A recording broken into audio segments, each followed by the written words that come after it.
So you would like me to say a bit about myself? In a moment here. I think Okay, we great. are live. Hello and welcome to the Flip Learning Network podcast. I am Joan Brown, your host, and also our other host, Troy Cockram, is with us. And this is number 92 of the Flip Learning podcast, and we are in the EdReach Network, giving educators a voice, a big voice. And tonight our guest is Adam Kemp, who has a whole lot of interest in the maker movement and a book out. And Adam, welcome. Well, thank you very much for having me. I'd like you to tell our listeners a little bit about yourself, where you work, what you do, and what your connection is with the maker movement. Sure. Well, currently I'm the Energy Systems Lab Director at Thomas Jefferson High School for Science and Technology. And it's a senior research lab that I teach students about energy and its application, anything from internal combustion engines to fuel cells, and we do large-scale research projects in the field.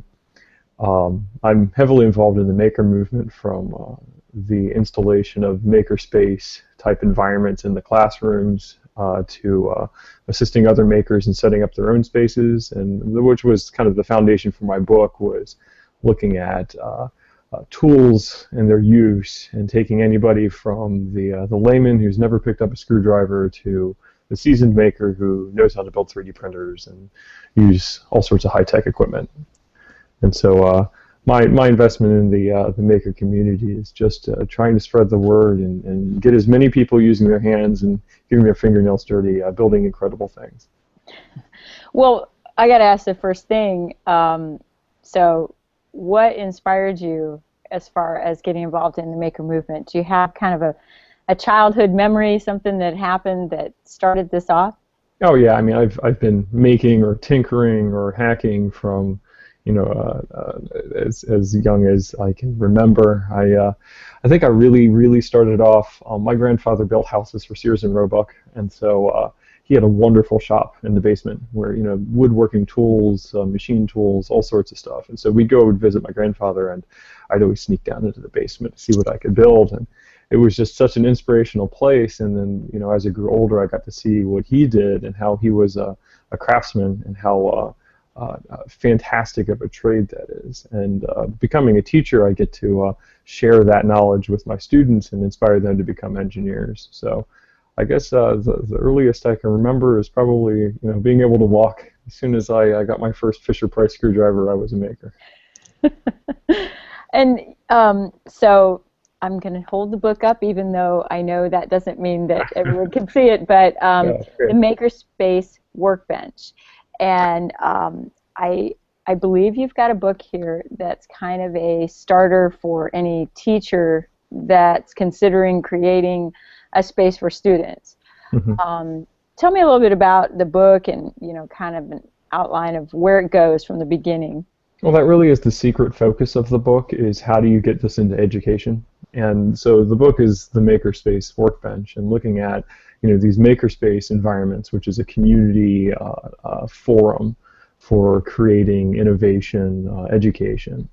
And it's just so directly applicable to what we do in technology education and other disciplines across the educational spectrum. And it was just such a direct fit. It was really what the book is tailored to is, how do you take a group of people, whether it be students or adults or children, and get them involved with creating things. And so for what the book looks at is basic tool use, from hand tools to power tools to programming and soldering, and really any technical skill that I saw as kind of the foundational things that make up the typical makerspace. And the last chapter in the book is looking at how do you use this in the educational world, where you would typically see these sorts of things in technology education, but it really is applicable to math and science and art, where you can use 3D printing to create physical models for your mathematical formulas, or you could look at the laser cutter as a tool for creating artifacts for the even English and humanities and coming up. My brother was working for a school up in Maryland, and he was involved with the Smithsonian, and they've come up with high-resolution scans of a lot of historical artifacts that you can 3D print. And what a powerful thing to hand a student a Lincoln mask and say, this was Abraham Lincoln's face here. And it's just a really powerful thing, not to just look at it on a page in a book, but to physically hold it. And so what my book is looking at is, these things are real and they're tangible, and something like a 3D printer is cheap enough that a bake sale that a group of students put together could afford one. And it's such an important tool to get the concepts that things can be created by you. You don't have to go overseas or have a seasoned professional put these things together, but anybody can do this. They really can. And what it takes is practice and patience, just like anything else. And so my book is more of a tool rather than a text, and it should be an assistive learning tool for really anybody to learn something new. I'm going to do a little teacher one-on-one here, because I was a former tech teacher as well, and that we're so used to, when we set up our lesson, it's what do you want the student to do? You want to come up with the activity that they're doing. And now the other disciplines are finally seeing that. They realize that they do need them. They don't lecture for 45 minutes. They need to actually get the students doing and creating. And it's just kind of a natural flow from that classroom setting into a maker kind of space, I believe, in a school. Oh, absolutely. And, so I'm sure we're going to see a lot more of it. My curiosity also is it a backlash to anything? Oh, I mean, that's actually exactly what I said yesterday, that if you look at the standardized educational curriculum we have here in the United States, students are required to take up to 12 years of math and science, whereas they have to take maybe 1 or 2 courses in technology education. And so when you say STEM, science, technology, engineering, and math, it really is it's a catchy acronym, nothing more.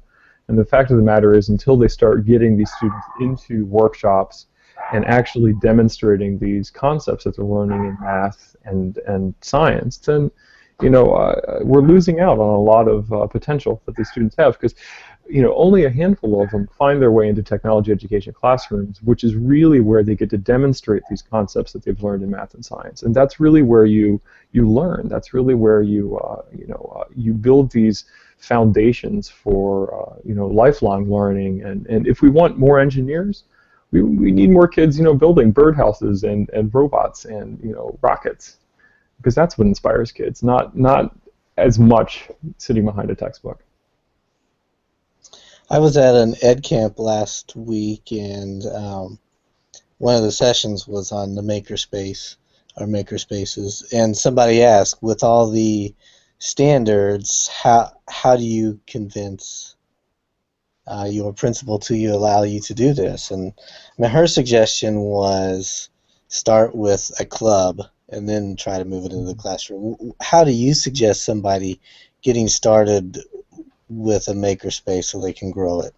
Well, it really is an investment, and it requires the administration to be part of it in order to keep it alive. If you look at the technology education classroom, where if there isn't a lot of interest from the administration, then the technology education program is going to flounder.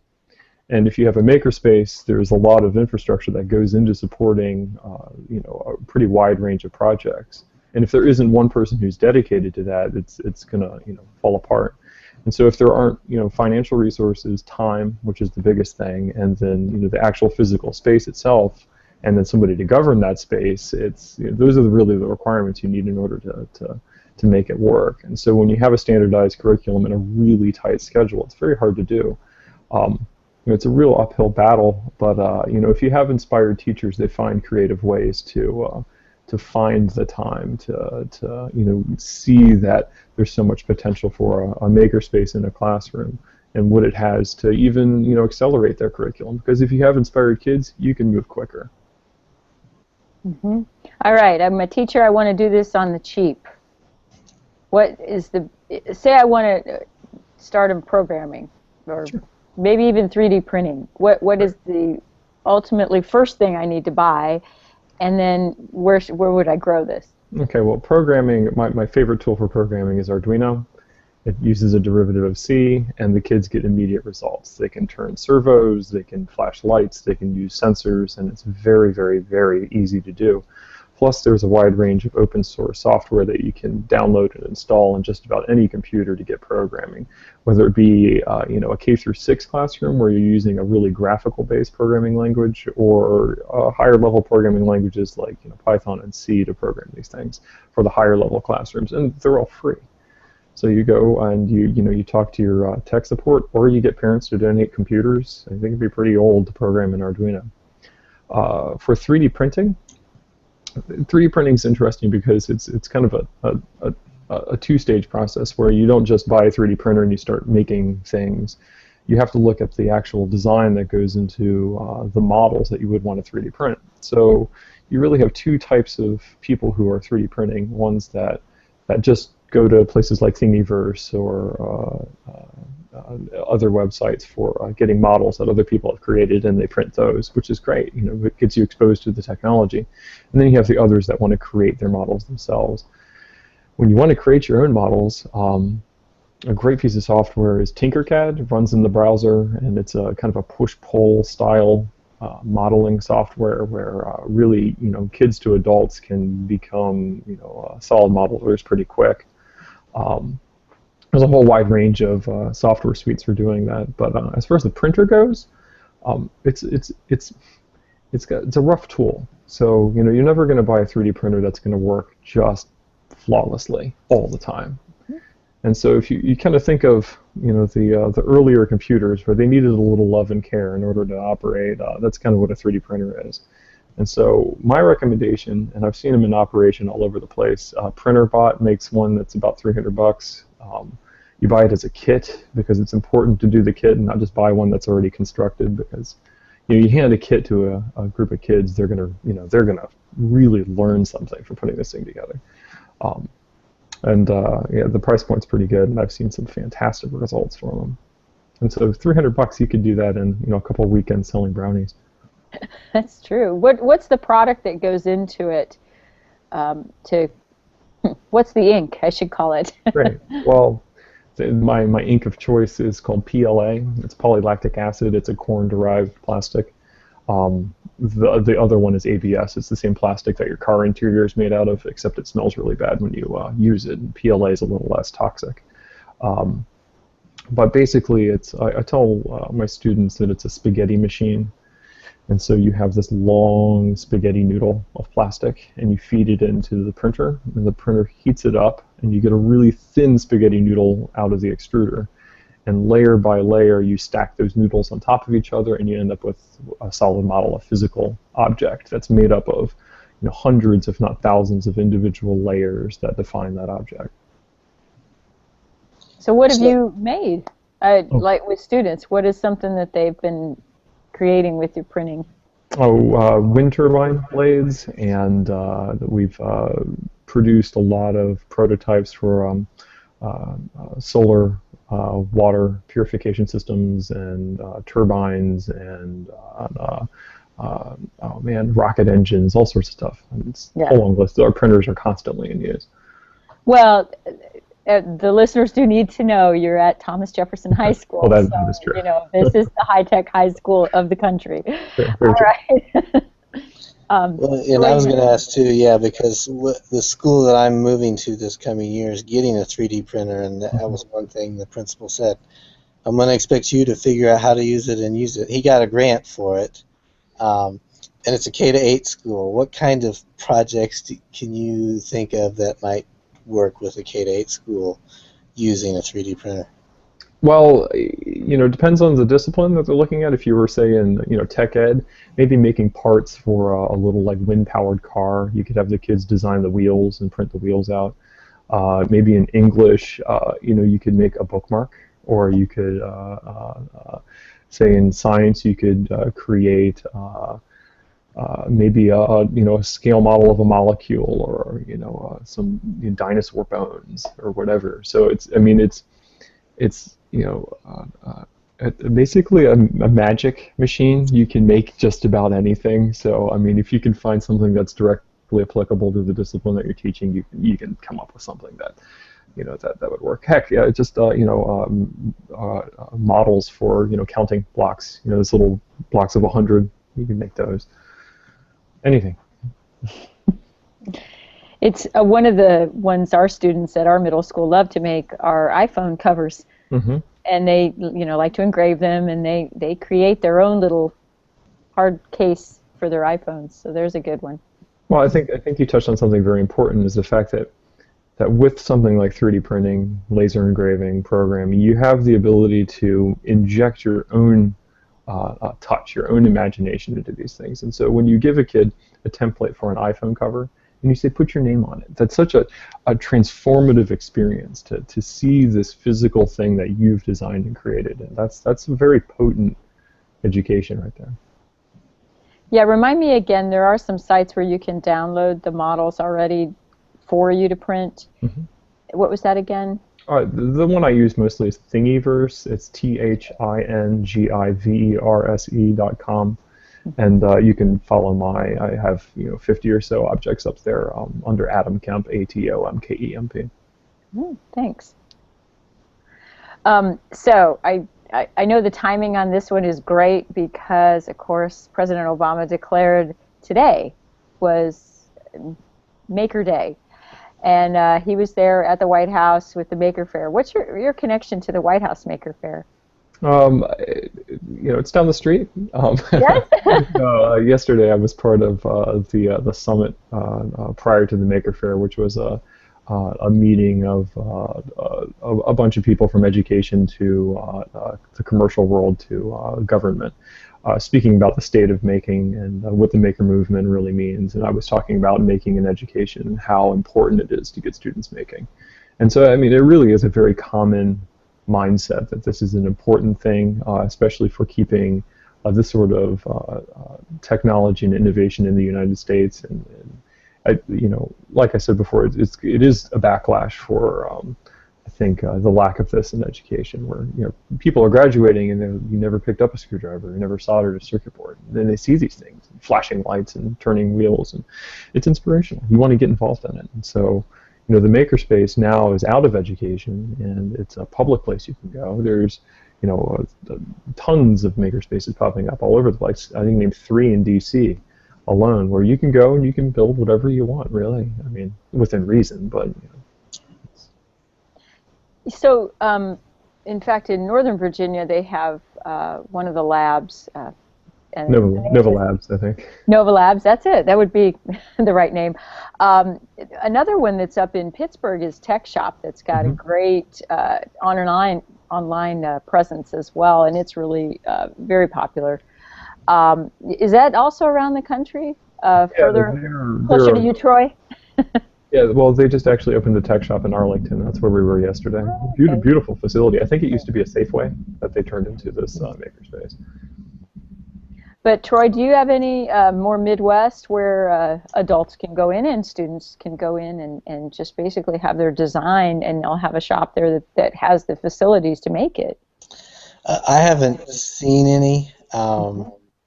We talked about that at the Ed Camp, and I know one of the local universities puts on one for like a Maker Faire for kids based around the Imagination Foundation and Kane's Arcade, but I'm not seeing a lot, but I'm going to start looking more to hopefully see if those are spreading around, because I think it's a growing idea that needs to get here. Yeah, I'm sure it's coming that way very fast. Adam, do you see kind of a two-sided maker movement going on? I see the tech side where there's a lot of 3D printing, the robotics, the drones, all of the programming. And then there's all the other side, which is the crafty kind of making, where they're, crocheting, they're sewing, they're artistic, creations. And I'm just wondering, are those things going to stay together, or is that going to break apart at some point? Oh no, I think they'd absolutely stay together. I mean, if you go to a Maker Faire, and you see people from all walks of life with all sorts of different interests, and everybody comes together as this big community. And so, whether you're sewing soft circuits or you're designing, monster robots or whatever, there's this common ground, this common interest in innovation and imagination. And no, I don't see them separating. I see them as coming closer together and pulling in other disciplines, from just straight up programming as an art form in itself, and art and theater, and I mean, it's a community for making, regardless of what focus you have.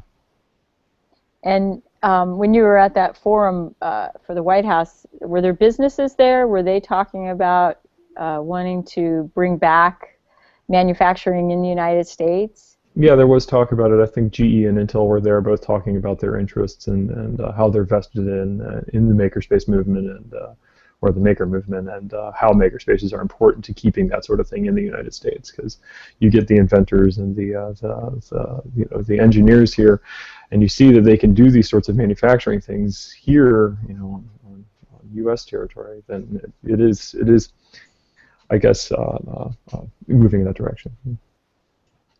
So, Troy, you're former English teacher, and do you feel like you're equipped with like an engineering background to be able to do this kind of stuff in the classroom? I feel like maybe we're going to need to go into our teacher prep and look at what do we need to teach teachers in order to get them ready for more of a technology-based, maybe even more of an engineering-based kind of classroom.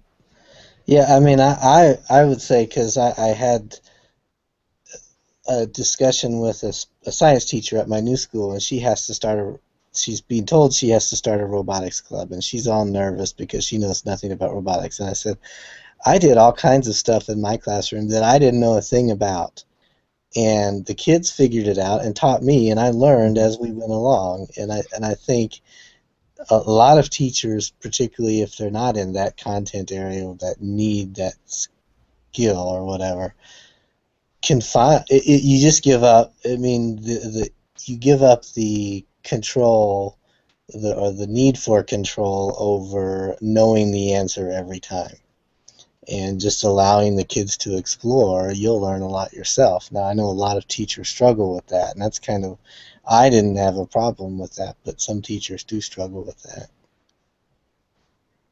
And Adam, as far as, I mean, I know your background obviously is in that area, but you have English teachers, you have, teachers that probably don't have that kind of science technology background, and I'm sure because your school, you've got the way to connect and help them out.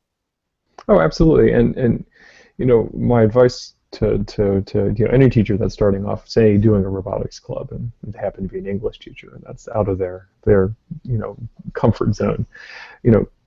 Students are people too, and if you give these students responsibility and they respect that responsibility, they're going to really thrive in that environment, and will help you out.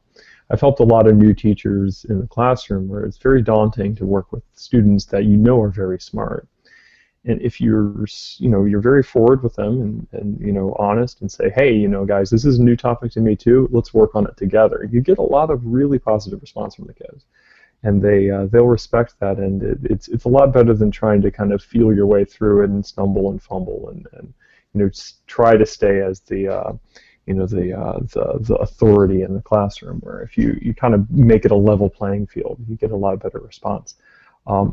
We do something at the high school called iBet. It's an integration of biology, English, and technology, and the idea is to teach the students that there is this cross-curricular collaboration that can occur on a very common topic. And so the students look at a research topic. It's typically in biology.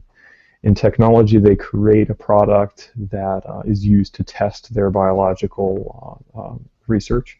And in English, they talk about writing a technical paper. And so throughout the course of the year, they work on this relatively rigorous project and see that what they do in English is directly applicable to what they do in tech, which is directly applicable to what they do in science. And that's a really, really good thing for the kids to see, because As soon as you walk out of your English classroom, you shouldn't forget everything you learned in English and walk into the science classroom and forget all of your formulas as you walk out. These things should be these should be concepts that you carry from classroom to classroom to classroom, because you walk out into the real world and there's no, English only part of the real world or math only part of the real world. It's all an amalgamation. Now, when you use the term real world, that's perfect for sort of the reason why that they should be introducing some of this, because we need some more real world problems in the classroom. Mm-hmm. And we're spending an awful lot of our energy as teachers trying to come up with problems. I see math teachers trying to make word problems, and Mm-hmm. you're like, but aren't there enough real things out there that we could use, that we could try to solve? And that's what we probably need to be focusing more on. What are the actual problems? And I like that project you just described. That sort of fits it. As far as the Makerspace book, I just wanted to give you a chance to say where people might be able to find that as well.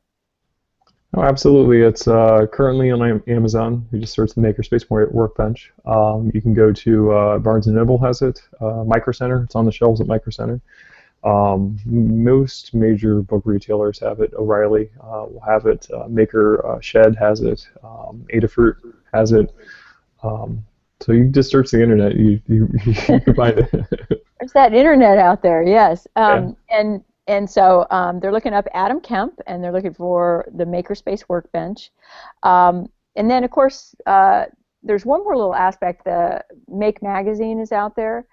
And, is that a good site to be starting with and to kind of ideas?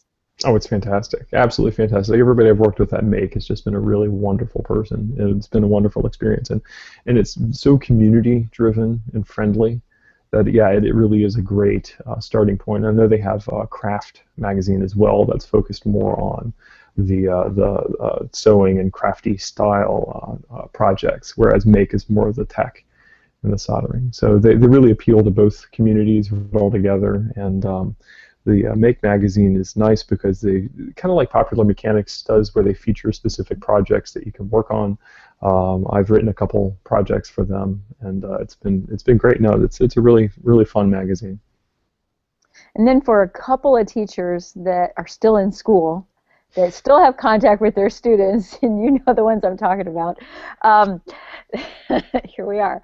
How about that Maker Summer Camp? That's just a virtual camp online. Mm-hmm. Would you recommend that to tell their students about it? I don't know a ton about it. I've talked to a couple people. It says they have to be old enough to have a Gmail account, so or parent supervision. But it sounds fantastic because it's just an online-based resource for ideas that you can work on at home, and that's a really nice thing to have, just as this idea where what can we make today, and so let's check out what Maker Camp is doing, and you can work with other people around the world really on these community-driven projects.